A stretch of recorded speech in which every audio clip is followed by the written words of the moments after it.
Batman 153, legacy number 918, Chip Zdarsky writing with Jorge Jimenez on the art. So, start of a new arc. Obviously, we wrapped up all the stuff that Zdarsky had been doing, thankfully, just before this last little event. And as a result, because we've been doing the tie-ins, it's kind of a fresh start with this issue. With very little really connecting to the previous stuff. I mean, other than the fact that we did have that ending before where he bought the new house and said he was going to try and fix up Gotham with new housing and stuff, which does get referenced here. They do a whole thing at the start where a parents and a kid go into an alleyway and they're like try to have a shortcut, and like someone comes up to them. It's like, oh, is this going to be another like Wayne style moment? And the twist is that this guy just helps them find where they're going and gives them advice. And Batman actually watches this from the rooftop. It's like he was getting ready to swoop in and do his thing. And it's like, oh no, he was just being a decent person. Okay. Yeah, I just love him going, okay. That's weird. A dark alley and no one got hurt? Also, did I look if the mom was wearing pearls? You bet your ass I looked. There's no more pearls. No, she's got like a big it's like a big collar. You can't really see. Yeah, like a big puffy jacket that zips all the way up to your neck. Yeah. So she could be wearing pearls under there for all you know. She could be, but I don't think they were in any danger of getting snatched by this man that just wanted to help. So yeah, this sets up a bunch of stuff. It sets up with the Edward Nygma because of what happened to him in Blackgate. He's been released, and he decided to become a tech bro and like start a company, and he's already like successful. Yeah, he created a cryptocurrency, which of course, if any of the Bat villains are gonna have a cryptocurrency, it's Riddler. Yeah, called Questium. Yeah. So I thought that was funny, but yeah, him becoming a part of this bubble stuff makes sense as well. And making the money and trying to do stuff.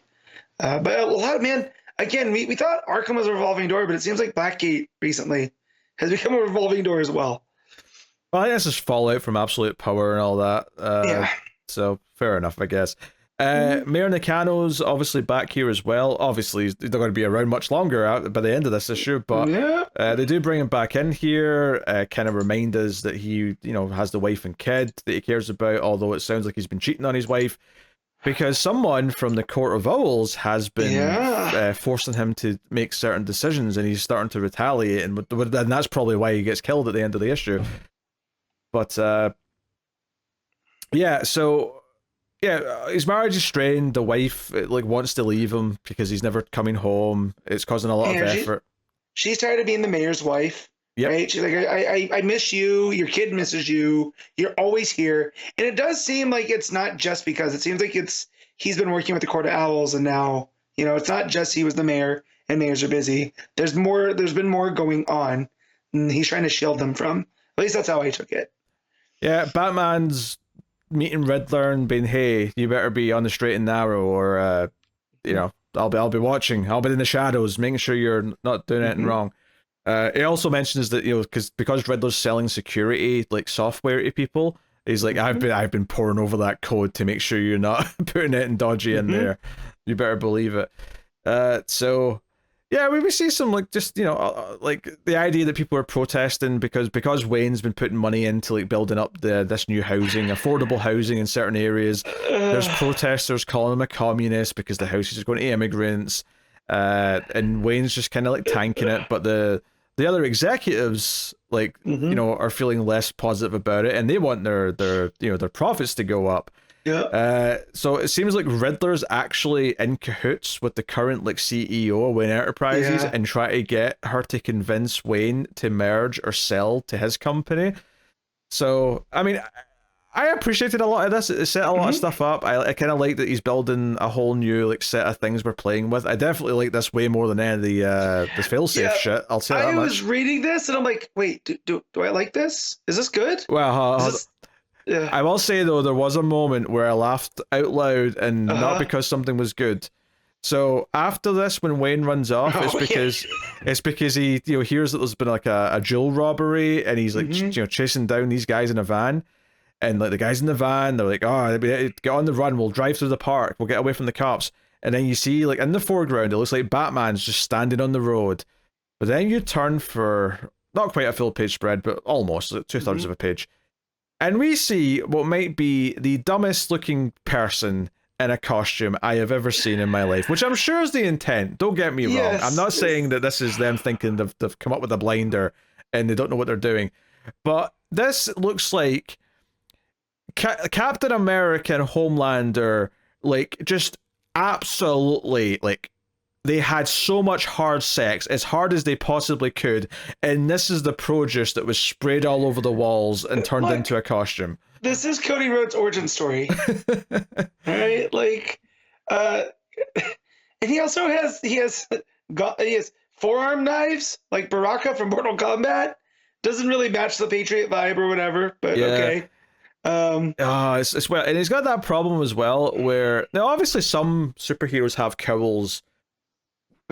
Pardon me, have cowls without ears like Batman, because the Flash gets away with it, right? It looks fine on the Flash, but for some reason there's a lot of heroes where they have the full cowl but without like bat ears. It's just like a flat dome that look a bit off. I'm looking at, like, I always think Midnighter looks a bit weird without like having anything up there, and this guy's got the same problem where I look at that head and I'm getting like cheap superhero kind of vibes, which again, possibly the intention, but could be the thing, because we're not. I feel like we're not supposed to take this guy seriously. No, right? No, like, and that's going to be the threat. I certainly hope not. Yeah, there's that. Superman didn't take him seriously, and this is just part of a show, because whatever. But I blurted out laughing, and I was just like, okay, what are we doing now? Come on, what is this, bro?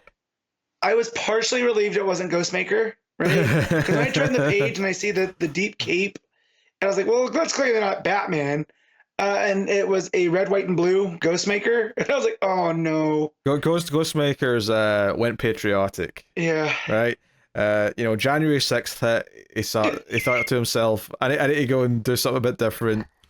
He's Liberty Maker. Yeah, because there's a line in here about how it's when Batman's talking to Leslie Tompkins when he's getting patched up afterwards, where she mentions that anyone like decked out in the flag gets away with a lot than they otherwise would, and that's kind of maybe the part. So it sounds like this is like a plant from Vandal Savage, who's still commissioner for the record, and Nakano's not happy about it, especially since this guy. Did we even get a name for him? Commander Star, there you go. Yeah, so memorable. But Batman swoops in to like stop the truck, right? And when one of the bad guys is running away, Commander Star just pulls out a gun and shoots the guy in the leg, and Batman like grabs him and is like ready to beat the shit out of him. And that's when Savage walks in and says, "Oh, you're a hero. You just saved lives." Blah blah blah blah. And Nakano's like, "Hey, I'm not going to get on board with this. Like, we don't need another violent vigilante." And Savage's like, "You're quite right. We have to let one go. Arrest the Batman." Kind of love Vandal Savage as the thorn in the side of Batman as police commissioner. That was funny. I have to admit, him saying, "Yeah, we have to let one go. Arrest Batman," is really quite funny. I was gonna say I lost this one again, but it was about Commander Star and all of that type of stuff. Oh, with Nakano. Didn't he, correct me if I'm wrong here, didn't he come in by like having an anti-cape stance in Gotham? Yes. And that's how he got elected. That was, I want to say that was back in Tamaki's detective run. We found out about that. That was a while back. So to have this other guy come in and to kind of like, no, we need less of these guys here. I thought that was a good beat too. Yeah. So the end of the issue, which kind of is, there's panels from like multiple things happening. Bruce getting spat on by a homeless man. Edward Nigma going to his fancy like server's room, and clearly he's plotting something. But the big thing is that Nakano is killed. Like he's walking home, and he gets killed, along with the other big bombshell, which is honestly it's the warning sign now I have for this arc, because I was like, you know what, I'm kind of mostly into this. I like that they're setting up Nakano. I like that they're setting this Savage stuff as commissioner is kind of funny now. It feels like we're doing a more grounded story. Oh, shock death of Nakano. Oh, that's a good cliffhanger to end your first issue of the arc. But then you have the executive lady from Wayne Enterprises show up to see Bruce and says, "Hey, Bruce, there's a claim filed against you for half of your shares of the company." I was like, wait, what? And then the final line of the book is, "Do you have a brother?" And I'm like, what are we doing? What are we doing here? Because there's a 9 times out of 10 chance I'm going to hate this, right? Okay. How'd you feel about the first Court of Owls story? I mean, I liked it at the time, but... Do you remember Lincoln March? I do remember Lincoln March. It's the first thing I thought of when they mentioned brother. Okay, I thought so too. And that made me kind of excited because I always liked that I felt like we didn't get a chance to touch on the Lincoln March stuff of that whole is he or isn't he related to the Waynes, right? Was he just some guy? So the fact that it's been so long, right? And I don't think that's an actual, blood relative. I think this is the Court of Owls making a move, right? Yeah, and obviously we have the guy from the Owls earlier on. There's a moment where Bruce sees an owl on a street light, and makes a little note in his head about there's old things in this city still at play, and it seems like we're getting a Court of Owls story mixed with a bit of Riddler, which is fine. And then that also, when you look at Commander Starr and he's got them big long knives on his arm, I was like, wait, is this just a retrofitted Talon costume? Like, are they part of this as well? Yeah, okay. Right? I can see that. Maybe they're covertly moving people into the city to take over, and they're... Yeah. Right? And they've got Vandal Savage now, so that's where Nakano, right? Because the representative from the court went to kind of warn Nakano that to do what he says.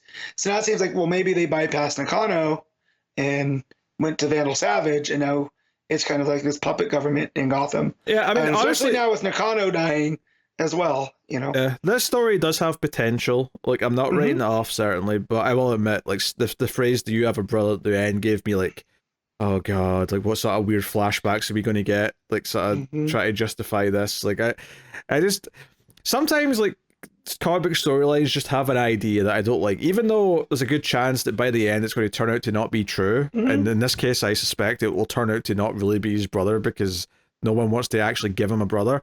But the fact, even going through the motions of entertaining the idea or exploring him thinking about the fact that he might have a brother sounds tiring to me. So, I mean, we'll see how it goes. But I mean, this issue was definitely better than most of his run had been. Yeah. Certainly from his second arc all the way up to basically that one-shot issue that was quite good. But we'll see. Yeah, again, I'm reading this going like, I don't hate this, and I've conditioned myself to be like, ugh, I have to read Batman, and I'm sitting here reading it, I'm like, oh, you know what, I'm liking this, and it's not just because the court, as I am a sucker for a good Court of Owls story. That City of Madness was pretty good that Ward did. So, yeah. All right. What are you giving Batman? I'm going to give this a 7. Expectations are still a little bit, up in the air. But, again, I didn't hate it. Yeah, I'll probably agree with the 7. I do think there's potential for me not to like where they're going with it, but I also see potential in it being a good Court of Owls story about them actually trying to take over the city. Admittedly, though, we did just have stories in Detective about like a family taking over a city, so I do worry that maybe some of that will feel a bit repetitive, especially since I feel like a lot of big Batman stories tend to be someone takes over the city. Yeah. So we'll see. Although I always feel with the court, they do things quietly, right? So I don't think we'll be shutting down the city, in ways, and gentrifying things. I think that they just want to maintain their control. I always felt like, on Long Halloween, it's the the mob against the freaks, and then the freaks end up having their own pushback and stuff.